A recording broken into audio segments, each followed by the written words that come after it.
সাকিবকে একাদশে নিয়েই পাকিস্তানের বিপক্ষে মাঠে নামতে যাচ্ছে বাংলাদেশ। প্রথম ওয়ানডেতে দেখা মিলতে পারে তাকে। তবে সাকিব ফিরলে একাদশ থেকে বাদ পড়বেন কে? দীর্ঘদিন ওয়ানডে খেলে না বাংলাদেশ, সেখানে একাদশ হবে কেমন? প্রশ্নের উত্তর খোঁজার চেষ্টা প্রতিবেদনে।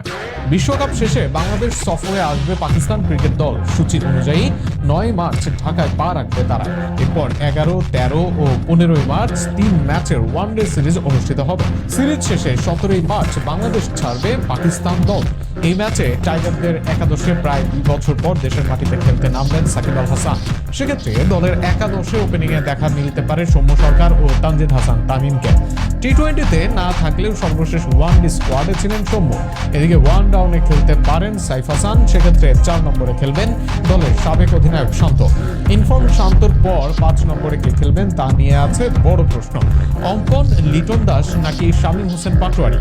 এই প্রশ্নের উত্তর মেলা কঠিন, তবে লিটন দাসকে এই স্থানে দেখার সম্ভাবনা বেশি। 6 নম্বরে ব্যাট করতে পারেন আলোচিত বিশ্বসেরা অলরাউন্ডার সাকিব আল হাসান। সেক্ষেত্রে 7 নম্বরে খেলবেন রিশাদ, আর বাদ পড়বেন নাসুম আহমেদ। 8 নম্বরে খেলতে পারেন দলের অধিনায়ক মেহেদী হাসান মিরাজ। সাকিব, রিশাদের স্পিনের সঙ্গে পেসার হবেন মুস্তাফিজ, শরীফুল ইসলাম ও তাসকিন আহমেদ।